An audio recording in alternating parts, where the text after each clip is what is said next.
Alright, folks, it's time. The Ferrari Luce. A couple of days ago, as of the recording of this voiceover, Ferrari unveiled its first ever fully electric car. And its first ever 5-seater. Usually other Ferraris that have had rear seats have been 4-seaters, but the new Luce is a 5-seater. The Ferrari Luce is the brand's first ever electric car. It has 1,035 horsepower, I believe.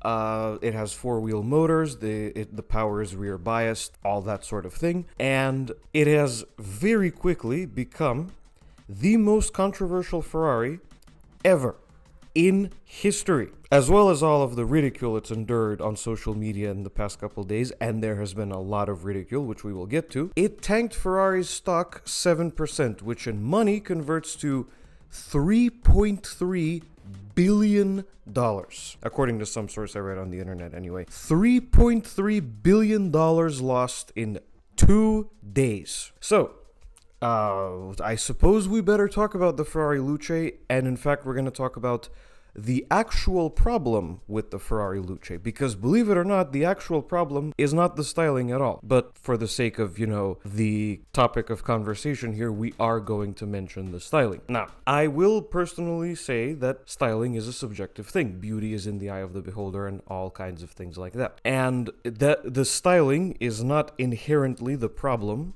with the Ferrari Luce, because that's not an objective thing. It's not really something you can quantify. People can like the design or dislike the design. But I'm going to exercise my right of opinion to say that I personally think the Ferrari Luce is absolutely hideous. And I know that probably cost me some type of test drive of a Ferrari at some point in, 25 years in the future or whatever.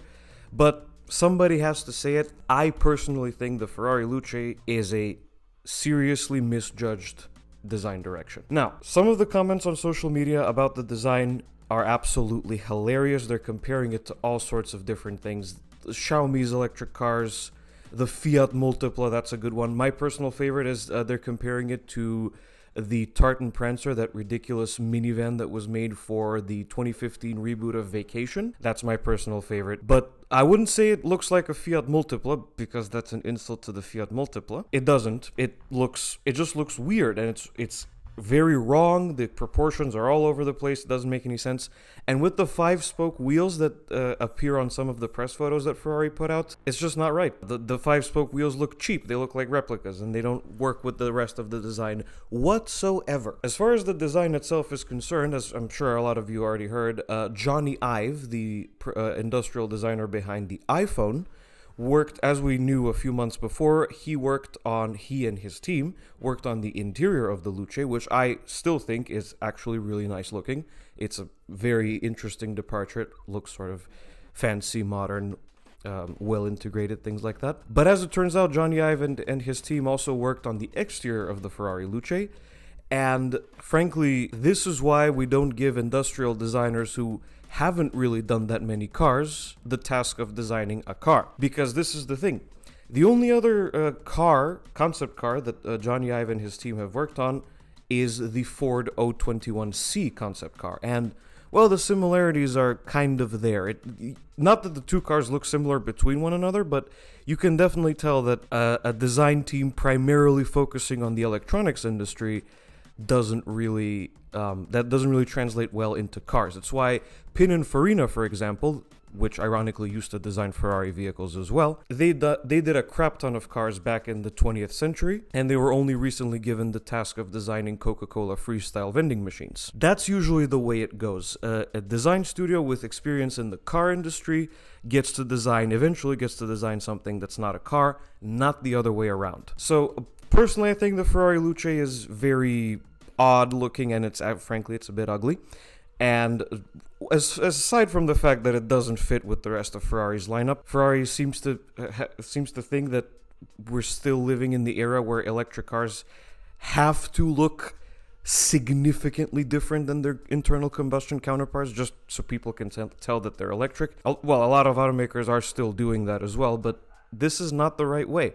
And the design brought on some interesting compromises, like the fact that the windshield wipers are constantly upright when they're not working. They look like a jumping spider asking for uppies, in my opinion. But I seem to have gone off on a tangent talking about the Ferrari Luce's design, even though I keep saying that that's not the problem with the Ferrari Luce. So let's talk about what actually is the problem with the Ferrari Luce. It costs $650,000 before options. People, $650,000, or about 500,000 euros for my European viewers.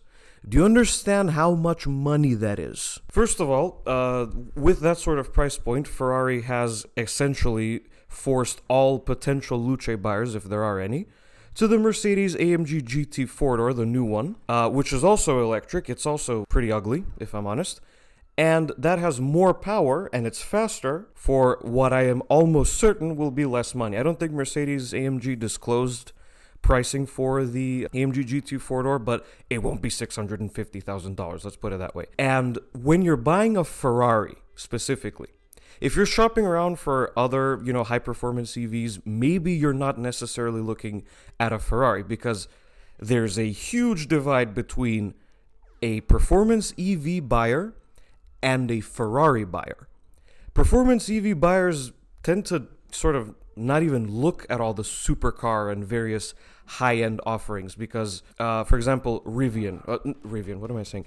Rimac, rather. That's, by the way, that's how you're supposed to say it, but the rest of the internet says Rimac, so I'm going to call them Rimac for continuity's sake. People who buy the Nevera buy it because it costs $2 million and does however many hundreds of miles an hour with 2,000 horsepower. It's electric, yes, but there's no other way to have the Nevera. And that's where the divide sort of happens, because performance EV buyers won't spend $650,000 on a Ferrari that's electric. They might spend $70,000 on a Hyundai Ioniq 5N or a Kia EV6 GT because they have over 600 horsepower and they have lots of supercar performance. But when you're dealing with this sort of price range and with this badge on the front and on the sides of the car, we're not talking about people who are interested in a high-performance EV. We're talking about people who are interested in buying a Ferrari. And people who are interested in buying a Ferrari tend to be people who either don't care about electric cars or would much rather their Ferrari with a yellow prancing horse shield have a gasoline engine, a V8 or a V12. And the Luce is very similarly priced, as far as I know, to the 12 Cilindri, the V12 front-engined two-seater Ferrari. And it's much more expensive than the 296 and the 849 Testarossa and the Amalfi, the entry-level V8 Roadster Ferrari thing, the GT, that category. But again, for the Ferrari Luce costs $650,000. And Ferrari buyers, people who are interested in a Ferrari, if they have the option to spend $650,000, they will either buy a 12 Cilindri or they will spend another million or so and go to Ferrari's special vehicle program and order something one-off custom made for them. Sort of like that new HC25, which is based on an F8 Tributo, but the owner wanted something custom and one-off. If you're dealing with this sort of pricing, that's probably the route that you will take. And you won't buy an electric Ferrari. And that's the other thing as well. You might be thinking, oh, well, people are just going to buy it because it's a Ferrari. Who cares if it's electric? No. And I have proof of that. For once, I actually went and did some research. So I went on the internet, and surprisingly, I was able to find sales figures for Rolls-Royce vehicles in 2025. I'm not sure which market this is for. I believe it is the United States. This graph comes from bmwblog.com. I'll leave the link in the description. I will now read to you the findings that we have. So, in 2025, Rolls-Royce delivered 3,291 Cullinans, right? That's the V12 powered big SUV. They delivered 993 Ghosts and 376 Phantoms, totaling in about 1,300 cars. So 3,000, almost 3,300 Cullinans and almost 1,300 Ghosts and Phantoms. All of these cars use V12 engines. And then comes the Spectre. The Spectre is the electric two-door Rolls-Royce. They sold 1,002 Spectres for 2025.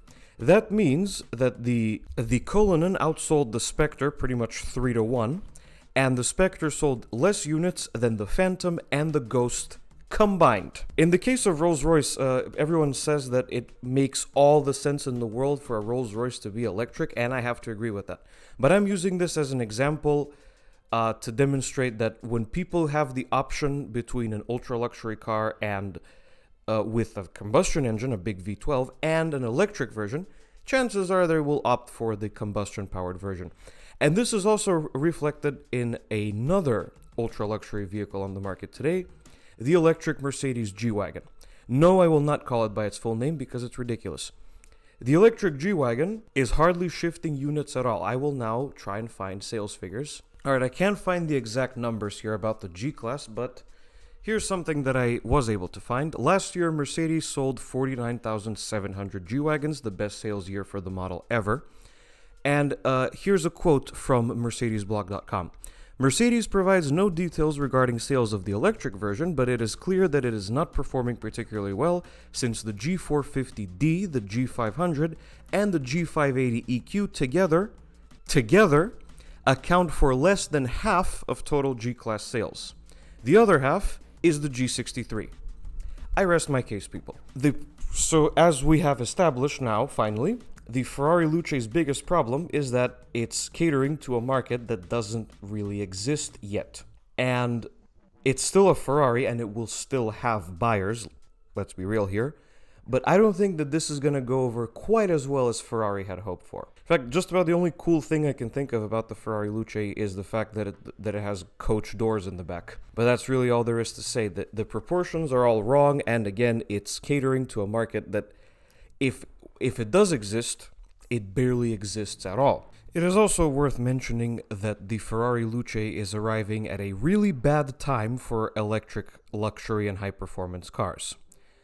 Because while Ferrari has been doing this, Lotus recently not only backpedaled on its full EV plans by 2030, they are now planning to introduce a hybrid V8 supercar by 2028, I think, the Type 135. That was supposed to be the electric replacement for the Emira, but now it's going to be a hybrid V8 supercar, and it will almost certainly be called the Esprit. No word on Aston Martin's full electric models yet. I believe there was some sort of hubbub going around a few years ago that there would be a fully electric DBX eventually. Not happening yet, as far as I know. And of course, there's the fact that Lamborghini cancelled the Lanzador, what was supposed to be the brand's first fully electric SUV that was supposed to release in 2028, cancelled. That's really all there is to say about the Ferrari Luce. You can make up your mind if you like it or not. You can leave comments down below letting me know what you think of the design. But for me, this ain't it. And suddenly, Jaguar's Type 01, while I'm still not entirely convinced by that, or Jaguar's entire strategy, I think the Jaguar Type 01 runs rings around both the AMG GT 4-door and the Ferrari Luce in terms of styling. And that's about it for this rant, I guess, everybody. Thank you so much for watching this video. If you liked it, be sure to hit like and subscribe to the channel. Follow me on Blue Sky. There will be a link in the description. Let me know what you think of the Ferrari Luce in the comments below. And I will see you guys in the next video. Goodbye.